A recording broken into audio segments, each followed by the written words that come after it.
Coach, what a great response by your team on Saturday night, going back this past weekend at North Dakota after a tough one on Friday night. They put it completely behind them and played outstanding, came out of the gates and really kind of set the tone, I think, early on. Yeah, unfortunately, we've had too many soul-searching meetings and group gatherings where we're trying to figure out what's wrong or how we can make it better. And um, the Friday night at Western Michigan comes to mind, and obviously the Friday night at North Dakota, and we can rationalize what happened Friday night, but in my mind we weren't ready to play, and our opponent was. Unfortunately, we found ourselves on the wrong side of a call on Saturday. Excuse me, in the second period on Friday. Now it's 4-0, and there's no way in that building against that team. I thought through 35 minutes on Saturday, we played really, really well.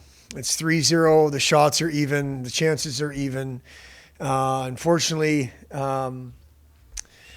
managing the game, Wads, is something we just haven't mastered. That should be 5-on-5 for the next 5 minutes. Instead, it's 4-on-4 and then 4-on-3, and then 5-on-4. Like those kind of things, they've hurt us this year. They've hurt us in years past. And managing the game is so difficult to teach. It's so difficult to practice. With all that being said, now it's 3-2 after the second period, and I think the end of the second period came at a great time, quite honestly. Then we still get popped in the mouth in the third, and they tie it, and we find a way.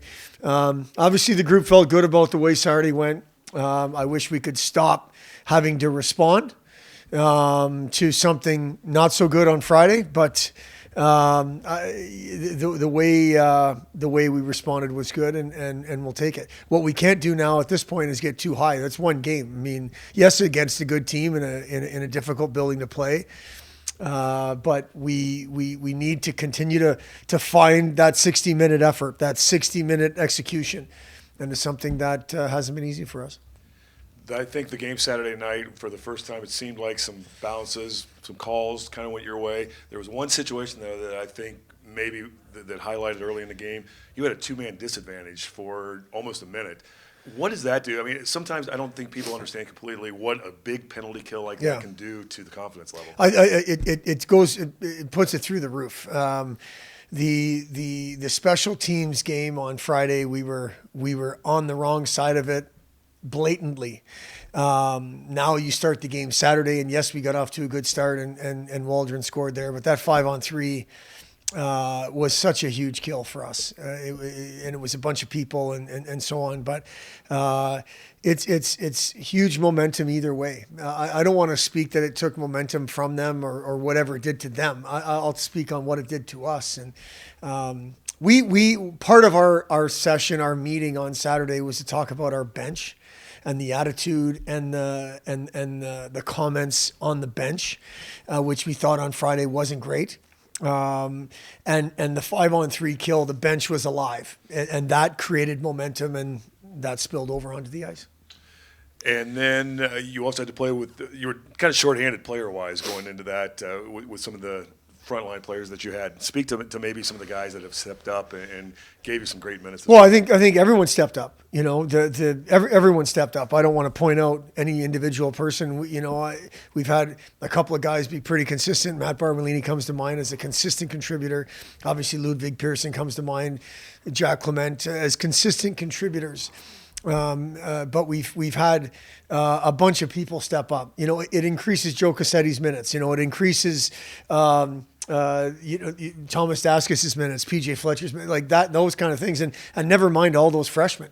I mean, Blake Mesenburg had his first 2 goals of the year in one of the more difficult places to play against a really good team. So I think a bunch of people stepped up. I really do. I don't think it's 1 or 2 or 3 guys. I think it's a group effort, and hopefully this weekend we'll get Red and Max back and be able to get to more of what our forward group has looked like. The back end stayed pretty good. Nick Donato got banged up there and wasn't able to play on Saturday, and it doesn't look like he's going to be part of the conversation this weekend either.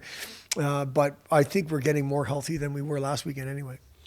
You got Thanksgiving coming up before you prepare. Does that change the routine anything at all? 'Cause with the guys being out of school. Not really. We're still going to stick to the morning, and that's what we've done. And I think I'd like our group to learn from last year. Last year we had a home series here for Thanksgiving, and Friday night we came out and looked like we'd eaten too much turkey and too much gravy and all that kind of stuff. And hopefully we can learn from that and not let that happen. And we've got a very difficult opponent, a very difficult weekend coming up, and we need to be ready to go. Yeah, and let's talk about Michigan State. What do you know about them as they come in? They had a pretty good split weekend last weekend with Penn State. All I know is what I see on tape and what I hear is that they're really good.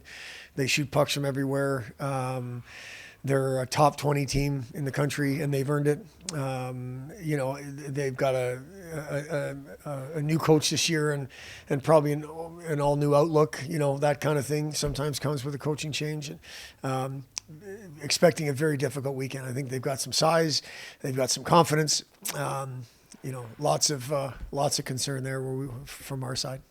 Good luck this weekend, Coach. Thanks for having me. Appreciate it. Blake, North Dakota, that was your first chance to get to play in their arena and to see what the hype is about North Dakota. You guys took it on the chin a little bit on Friday night, but what a great answer on Saturday night. Maybe your thoughts about what happened at North Dakota. Yeah, I think obviously, like you said, it was a tough night Friday night, but I think it was great the way we responded, and it got us a lot of momentum going into this weekend. I think for me personally, I have a personal connection with North Dakota with my grandpa going there, so it was a pretty cool experience for me to play in that building for sure.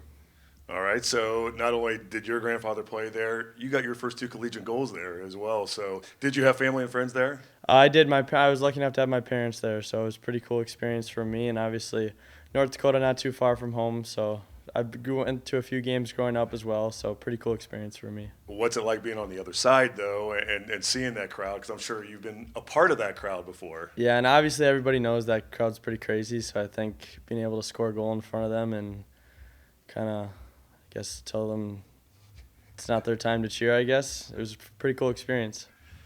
All right, so what did the win Saturday night mean for your team moving forward? Especially a great response to what had happened on Friday night. What does that mean moving forward? Yeah, and I think for sure, I think it was awesome that we were able to do it with some key guys out. I think obviously we had some big players that weren't playing this weekend, and we had guys that were able to step up and play well in a situation that we knew we were going into a building where it was going to be tough to pull a win out. So you're about a month and a half or so into your college season. How's the transition been from the junior ranks now to playing at the college level? It's been good. I think it started off good, and then I went into a little slump for a few weekends, but I feel I've been able to build some confidence up in the past couple of weekends, so overall it's been a good experience. And let's talk about Michigan State coming up here this weekend. A little bit of a distraction with Thanksgiving tomorrow, but the students are gone as far as campus is concerned. How do you get ready around Thanksgiving and then getting ready for a non-conference game? Yeah, I don't think Thanksgiving will be too much of an issue for the guys. I mean, obviously we'll still practice tomorrow, but it'll be nice to have some more guys back in practice, some of those guys that were out last weekend. So I think guys will be prepared. Obviously, Michigan State's put up some good fight against some top-ranked teams, so I think we'll be ready to go, though.